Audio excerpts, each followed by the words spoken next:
En los colectores de escape, incluso una unión con el ángulo óptimo, perfectamente soldada y pulida, podría estar interfiriendo y frenando los gases si no se tiene una cosa en cuenta: el orden en el que se organizan los tubos, ya que no es lo mismo ordenarlos de una forma que de otra. Así que, para impedir arruinar todo el trabajo que habías hecho calculando las medidas del primario, debemos conocer en qué ángulo deberían unirse los tubos y cuál es su mejor organización en la conjunción. Te puedo adelantar que entre 12 y 25 grados, y que los tubos en un 4 cilindros los pondríamos 1, 3, 4, 2, numerándolos en sentido horario o antihorario, igual que en el orden de encendido. Ok, ahora veamos los porqués. Primero, recordemos la situación. Estás diseñando tu colector de escape, pretendes hacer que los gases vayan a la máxima velocidad. Has calculado las medidas de los tubos para que a unas RPM consigas que las expulsiones de los cilindros se ayuden unas a otras y con suerte aumentar la potencia a esas revoluciones. Vale, para que el sistema funcione necesitamos que la unión de los tubos no interfiera en esto. De hecho, es una parte fundamental porque a través de esta pieza las llamas se comunican unas con otras. No solo hablamos de que coincidan físicamente los gases entre ellos, sino que las ondas de presión que los acompañan también deben atravesar la unión y serán afectadas por sus formas. En general, si queremos que un flujo de gas vaya rápido en un tubo, lo óptimo es que no haya curvas. Con un motor de un solo pistón no habría ningún problema teórico para sacar todo alineado, pero cuando empiezan a ser más cilindros ya surge la necesidad de unirlos de alguna manera. Cortar un tubo y empalmarlo al otro sería la unión más básica, pero no será todo lo favorable que nos gustaría de cara a que el flujo tenga una velocidad uniforme, ya que va a generar mucha turbulencia y una expansión repentina de los gases con su correspondiente enfriamiento y frenado.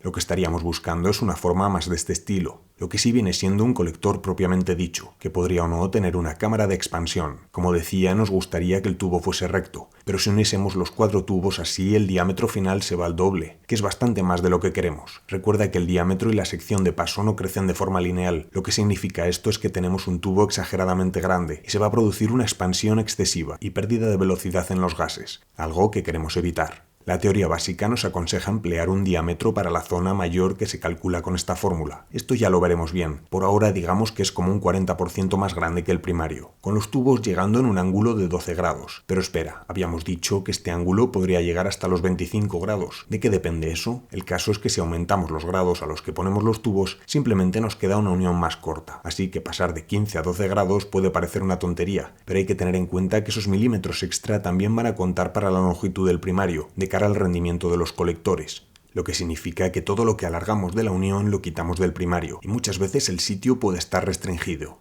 Un ejemplo rápido: hemos calculado unos colectores y nos ha dado que los tenemos que hacer de 800 milímetros, y ahora vemos que con una unión de 12 grados solo tenemos disponibles 650 milímetros para hacer la forma con las curvas que necesitemos, mientras que si elegimos el ángulo de 25 grados tenemos 700 milímetros para jugar, y además la pieza ocupa menos. Sea como sea, cuando la distancia y o el espacio lo requieran, vamos sacrificando rendimiento conscientemente aquí a base de aumentar el ángulo de llegada de los tubos primarios a la unión. He intentado representar a escala unos tubos de 40 y 50 milímetros para hacernos una idea de la diferencia de tamaño que supone pasar de 12 a 25 grados. Aún existe alguna manera de hacer la unión más corta, como prescindir del núcleo central, como veremos después, pero lo importante es entender que vamos a pretender usar el ángulo más bajo posible, siempre que el espacio lo permita. Atentos que el ángulo que estamos midiendo es el de cada tubo con respecto al eje principal. Si fuera el ángulo máximo, entonces una unión de 12 grados se alargaría de forma exagerada. Por ejemplo, hecho este con un tubo de 40 milímetros y el tramo de unión mide 180, y solo el pico interior ya son casi 70 milímetros. No tendría por qué funcionar mal, pero es gigante. En la práctica, con los 12 grados ya estaríamos en un compromiso muy bueno entre tamaño y rendimiento. A partir de aquí nos vendrá bien estudiar eso del orden de los tubos. Veamos qué sucede cuando tenemos una disposición ordenada como en los cilindros, es decir,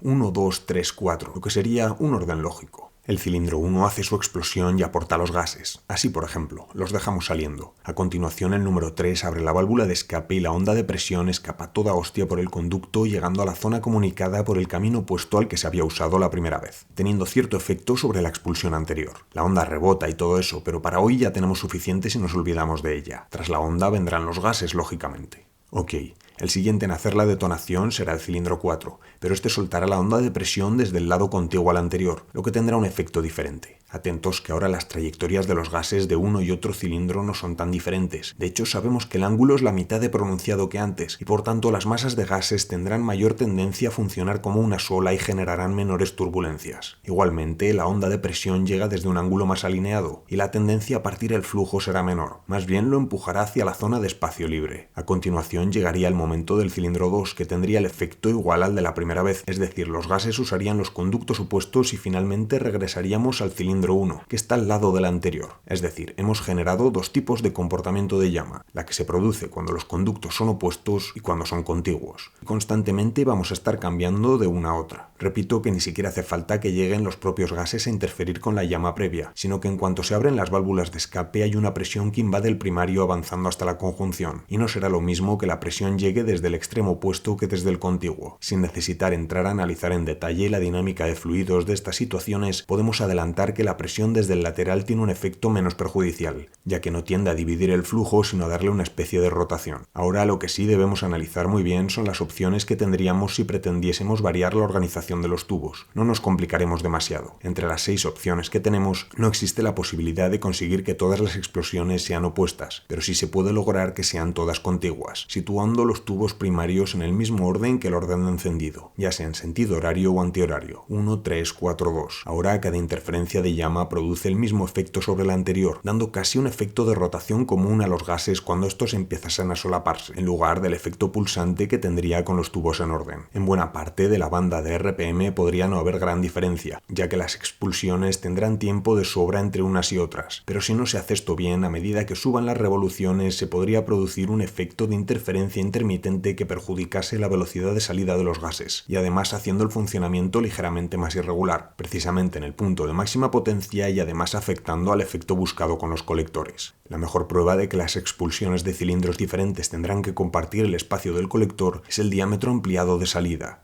Si cada cilindro tuviese el tiempo de hacer salir su llama por completo, no habría ninguna necesidad de tener un aumento del diámetro tan repentino. Para unir los primarios de forma lógica podríamos hacer algo así. Sabemos la longitud que tendrá el primario en total, así que tenemos una clara limitación de cómo de lejos puede estar la unión. La carrocería del vehículo dará el resto de limitaciones, así que podremos decidir dónde va a producirse el empalme de los tubos. Si hay un cilindro más alejado, lo uniremos a la parte de la unión más cercana, para utilizar bien el espacio, y así aprovechamos para hacerlo más largo. Tenemos que hacer los tubos de más lejano a más cercano, para poder aprovechar al máximo la longitud, es decir, empezamos conectando el último, en este caso el cilindro 1 con la parte más cercana de la unión, que sin tener nada en medio podría ir directo. Ahora ya sabemos que los tubos van a ir 1, 3, 4, 2 en este sentido o en este. En cualquiera de los dos casos el número 4 va aquí, pero como es el tubo más cercano lo haremos el último. En buena lógica seguiríamos con el cilindro 2, que uniremos con el siguiente tubo más cercano de la unión. Así podemos compaginar la longitud de los tubos curvados con un orden apropiado en la unión, hacerlos lejanos más directos y que los más cercanos sean los más curvados. También hablaremos un poco acerca de utilizar una cámara de expansión. Es una solución relativamente más sencilla cuando los medios son limitados y puede dar el mejor resultado si por ejemplo tenemos malas soldaduras, interferencias de algún tipo o distorsiones en la punta. La cámara de expansión puede servir en cierta medida de amortiguador para equilibrar el funcionamiento. Sin embargo, en los colectores optimizados para obtener el efecto buscado, todo estará perfectamente pulido y en teoría la expansión que le daremos a los gases será la que sufren a la entrada del tubo grande. Haciendo referencia a esta zona de unión central, el característico núcleo puntiagudo que se puede ver en el interior, lógicamente debe ser siempre lo más liso posible, y es muy importante que esté perfecto, ya que encauza en cierta medida los gases, pero al acabar en punta tiene ya de inicio bastante comprometida su tarea, así que no es buena idea ponérselo más difícil. En algunos casos se puede prescindir por completo del núcleo central, cuando los problemas de espacio llegan al siguiente nivel y no ha sido suficiente conjuntar los tubos en ángulos de 25 grados, se puede hacer una especie de bloque común con los tubos. El rendimiento neto del propulsor seguramente sea mejorable haciendo esto, pero dependiendo de la situación podría ser un mal menor a la hora de acoplar por ejemplo un motor gigante a algo muy pequeño sin renunciar del todo a un sistema de escape decente, o con un turbo demasiado cerca del bloque. Otros tipos de variaciones que podemos encontrar pueden ser uniones con separación extra, para poder soldar mejor las partes interiores, algo muy recomendable especialmente en aplicaciones turbo, que también agradecen un poco más de espacio de cara a enfrentarse a las dilataciones térmicas, y las uniones con doble camisa preparadas para soportar aún mayor presión. Eso sí, te recuerdo que nuestros cálculos estaban preparados para motores atmosféricos. El tubo de salida idealmente será de una pieza con los colectores, pero en ocasiones se tendría que incluir alguna forma de amarre en la unión, para por ejemplo atornillarla.